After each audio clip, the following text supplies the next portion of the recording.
This is Rebecca Shanlever. I'm a labor and employment attorney with Hall, Arbery, Gilligan, Roberts, and Shanlever in Atlanta, Georgia.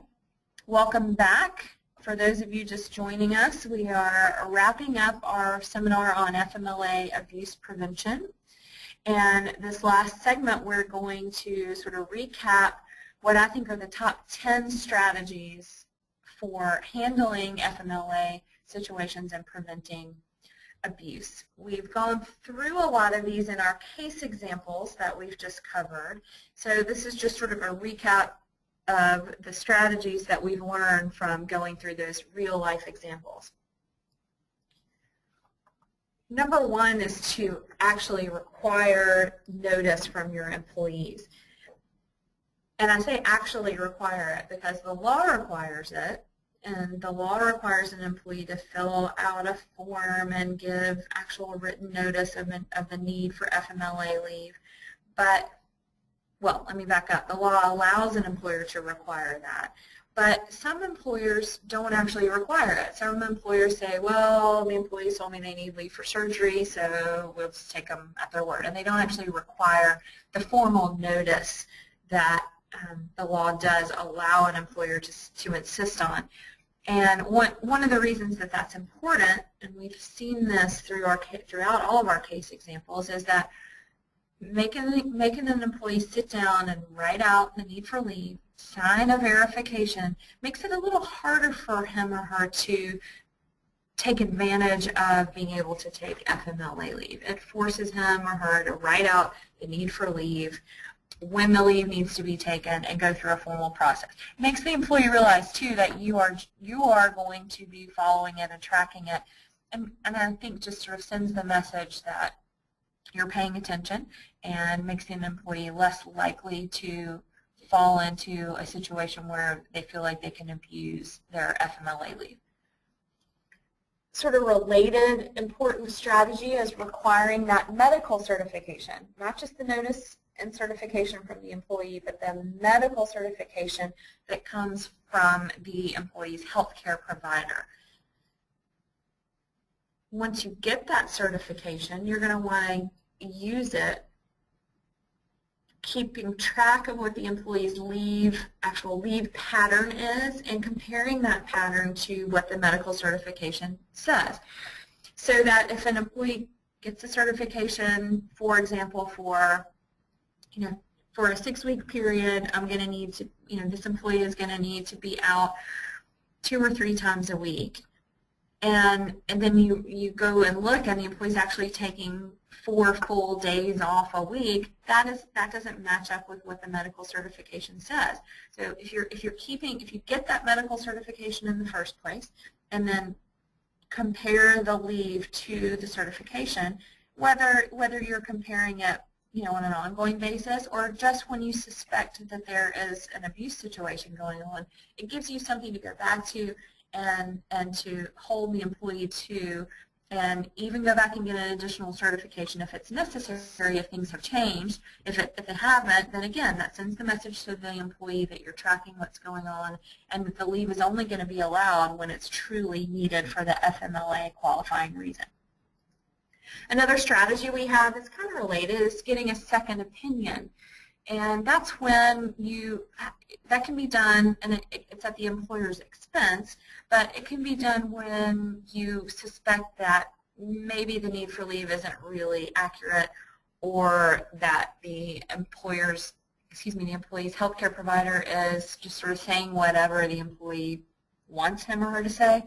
So you can get that second opinion from a healthcare provider, an objective one of your choice, and see whether that doctor agrees with the employee's doctor in terms of the need for leave.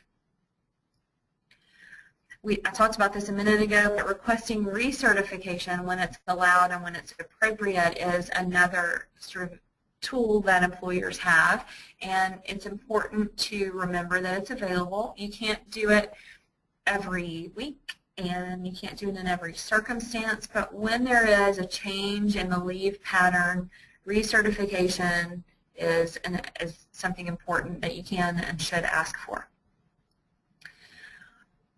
My my sort of number one, it's listed as number 5 here, but one of my most important ways to prevent abuse is to make employees use their paid leave along with their unpaid FMLA leave. A lot of companies do this. If you're going to do it, it has to be in your FMLA leave policy so that the employee knows up front that the paid leave will track along with the FMLA. But a lot of companies don't do it, and it's partly because employees don't like it, right? If they are going out on leave, say to have a baby, and that's a qualifying reason, the birth of a child, of course, and they want to take their 12 weeks of unpaid leave to be at home with their child, come back to work, and still have some vacation left to be able to take some time off for family trip or other reasons for vacation. So employees don't always like it, but it's really important, especially if you have generous PTO, vacation, other paid leave policies, because it effectively extends that leave period from the 12 weeks that the FMLA requires to, let's say an employee has accumulated 3 weeks of vacation. Now that's a 15-week time period that the employee is going to be allowed to be away from work in a single year, and you can avoid that by requiring employees to use their paid leave along with their FMLA leave.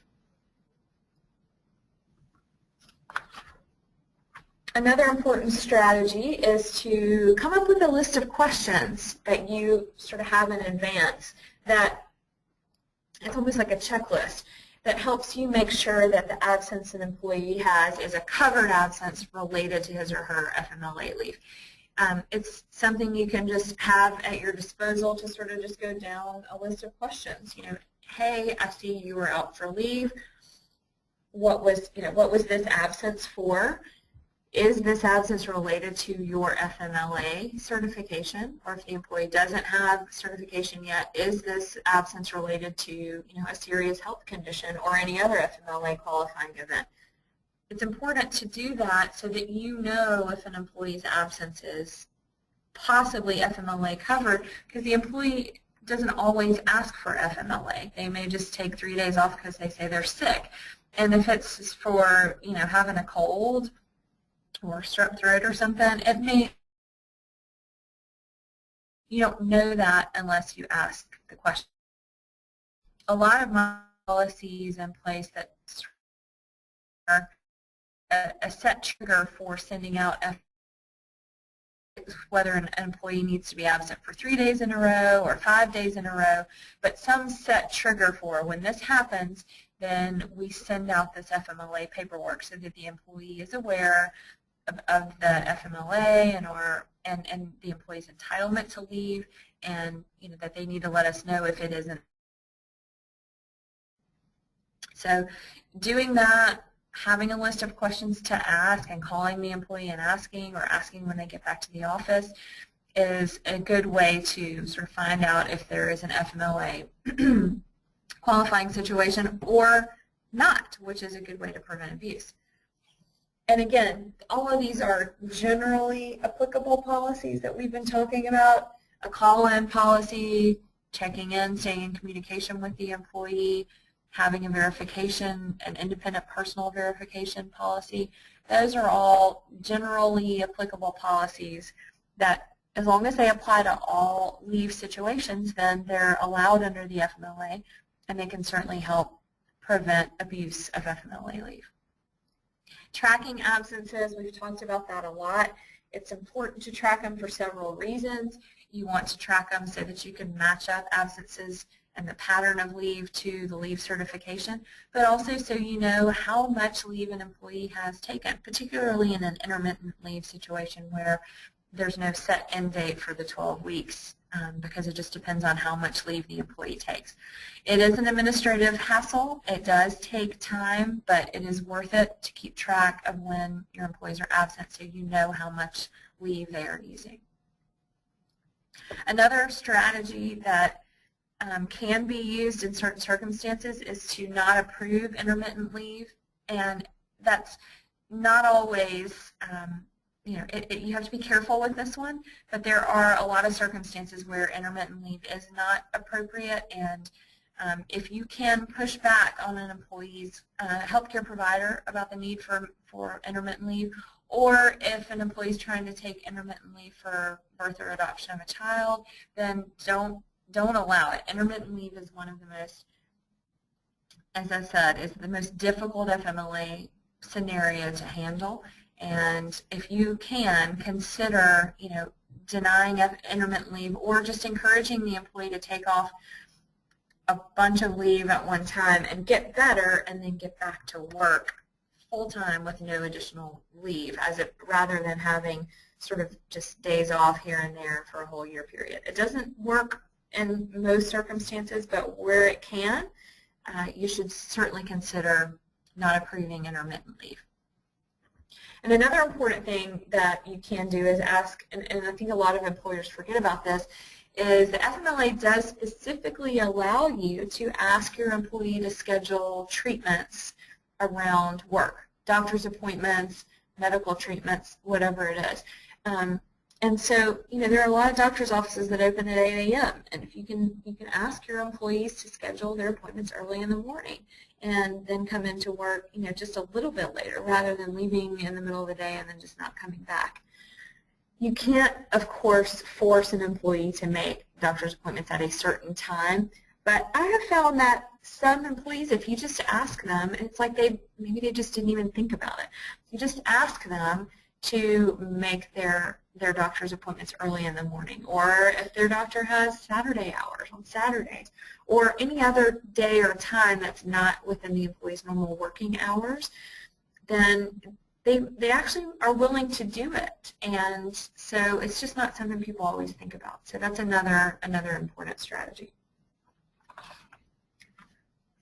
I'd like to thank everybody for participating in this webinar, and I hope you have learned some great FMLA abuse prevention strategies. Thank you very much.